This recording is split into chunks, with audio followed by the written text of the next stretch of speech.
Hey everyone, so this is a bit of a special DeFi Weekly explainer video in the fact it's about the new project which I've been working on for a couple of months now and I've kind of alluded to. So I'm super excited to share with you guys about what ARC is about. So let's get straight into it. First of all, what problem does ARC solve? So traditionally in crypto, you have all sorts of really valuable coins, right? You've got Bitcoin, you've got Ether, and you now have like literally thousands more of ERC20s and other blockchains which are accruing value. But the thing is that when you hold these assets, you only have one of two choices. One is you hold it, or two is you sell it.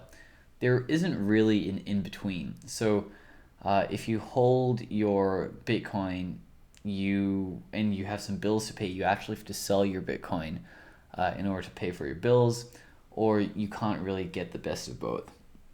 However, what we have seen is with Ethereum, you actually can essentially create stable coins against it via MakerDAO, right?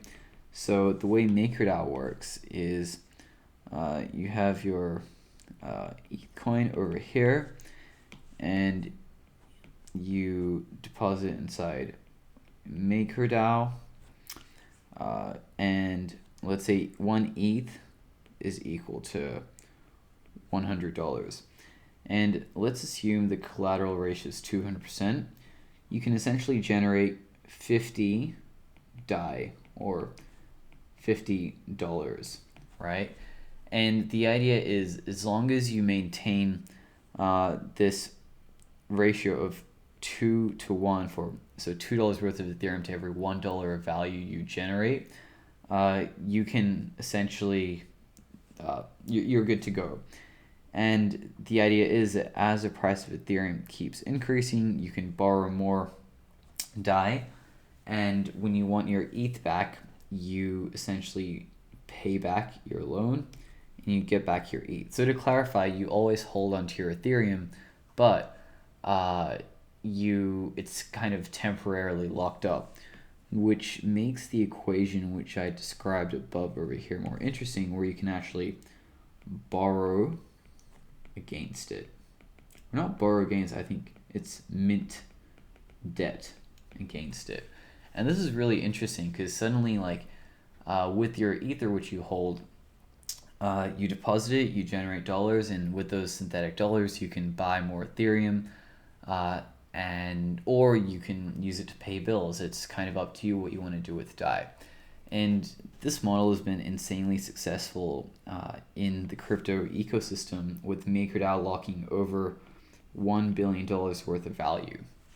Now, of course, MakerDAO locks up some other kinds of coins in conjunction to Ethereum, but they're in much smaller proportions. So you have a bunch of other collateral types in MakerDAO, but I think it's a much smaller amount, right? And it also becomes a bit confusing because if you have all of these different collateral types backing a single DAI stablecoin, it also means that you don't really know how to reason about how risky DAI is, because it now contains a bunch of many collateral types. So the whole thinking around ARC is, what if rather than just having Ethereum, you can enable this debt creation for literally every other asset class on the planet, in crypto at least for now. So the way this works, or the way that ARC works, is it's quite simple. Let's say you have your Chainlink tokens, and over here you have an ARC pool. So the way ARC works is that each ARC pool is independent to other ARC pools. So if I deposit link inside here, so let's say I've got one link is equal to $100, it will eventually, then I could actually theoretically mint 50 link USD, which is worth $50. And the idea is that for every Link USD generated, there's twice the amount of Link backing it. So it's an over collateralized system. But what gets really neat with ARK is you can create pools for any asset while creating an independent risk profile. So I could then get, let's say, REN BTC or WBTC, and I could essentially deposit it inside ARK, and I could then generate a bunch of REN BTC USD. And if you kind of follow it, it's the exact same logic with the MakerDAO equation above, but suddenly you can do this for an entire universe of assets. Assets which exist out there. And I think my eventual goal is that anyone can create these new derivatives. And of course, there'll be verified and unverified derivatives. But the best way to think about it was before 2018, right? The way decentralized exchanges worked was that the exchange said that we list tokens, but anyone can buy, right? And what's really powerful about Uniswap when it came out was it says anyone can list tokens to be a market maker. And that kind of changes the game because now anyone can suddenly create liquidity for their coin. And the similar parallel that I described ARK with is that now you can have some kind of, say, collateral type which has value plus an on-chain oracle or a price feed, bring the two together inside ARK, and you can now issue debt against it. And suddenly there's all this value which is almost waiting to be unlocked, and you can now unlock it via ARK. And the scope of this is massive, right? Like, just think about how much Bitcoin is in circulation, and to suddenly you can mint synthetic Bitcoin dollars against it. Or imagine the amount of Chainlink or any other of your favorite tokens. They're now productive assets because you can issue debt against them. Now, the whole point isn't just like, hey, there's a state, so what can you actually do with it? And this is what I'm personally really excited about. So let's say you've got LinkUSD, CompUSD, WBTC USD, and let's just take, what's another coin which people love? Lend USD. All right, so these are all synthetic dollars or actually debt generated in the system. And now what third parties can do and come along is repackage this debt to create all sorts of new financial products or primitives.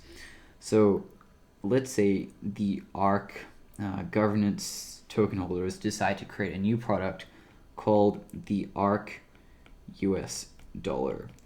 And they say one ARK US dollar is comprised of 10% Link USD, and then 70% Comp USD, and maybe 20% WBTC USD.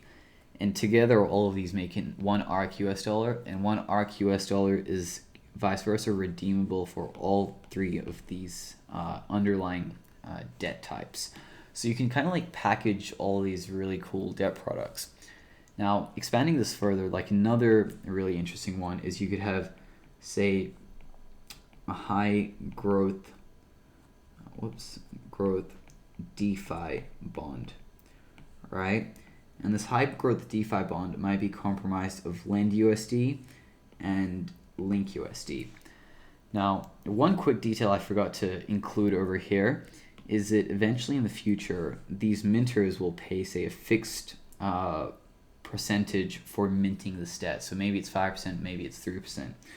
So now let's say the cost of minting Link USD is 3% and the cost of minting Lend USD is 5%.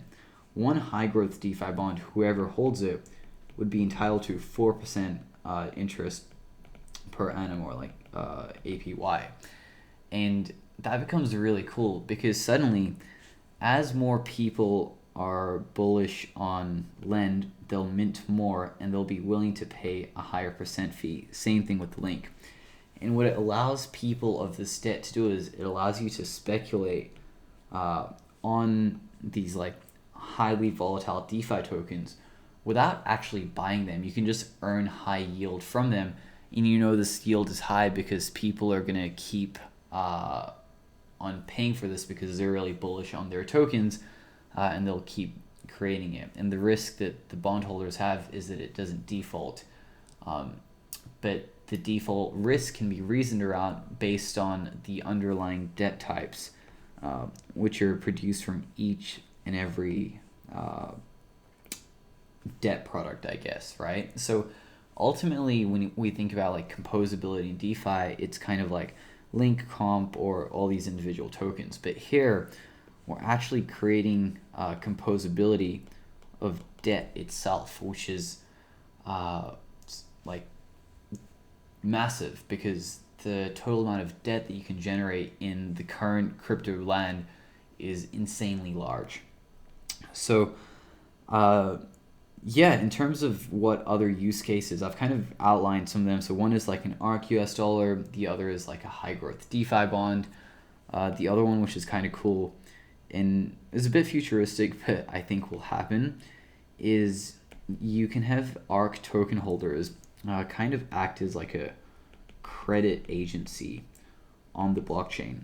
So let's say there's MKR USD and then there's YAM USD. So of course, we all know there's a big difference between these two tokens. Now, what ARC governance holders could do over here, let's draw them out.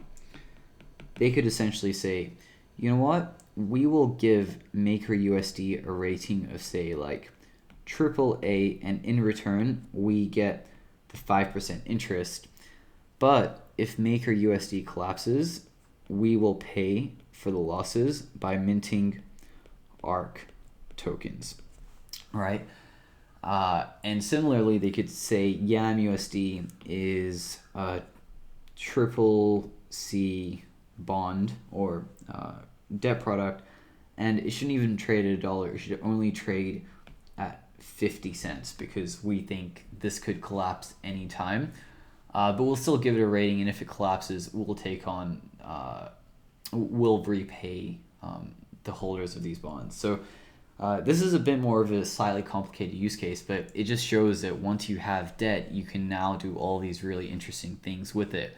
And I guess it's not impossible to avoid bad or toxic debt, but as long as you can classify the debt correctly, based on the project or the collateral ratio or the reliability of the price feeds, we can then actually reason about all these debt products and then create new things which weren't possible before. For example, one ARC US dollar may be more resilient or may become one of the most decentralized stablecoins because it's compromised of so many things that the likelihood of all of them failing is much lower compared to, say, Tether defaulting. So yeah, hopefully that gives you guys a good idea of what ARC is. I'm super excited for it. There's a lot more details in the DeFi Weekly blog post, which I've just put out about it, which will be linked in the comments. There will be some really, really cool ways for you guys to get involved. So I'd highly recommend that you subscribe to the newsletter and the YouTube channel because I'll be keeping you guys in the loop with all the new crazy stuff that goes on here. And yeah, really excited. Thank you to all of you who watch my videos. I love getting these random nice messages about how I've been able to explain something complicated. And I hope that you come along with this journey with me as I do this new adventure. Thanks. Bye.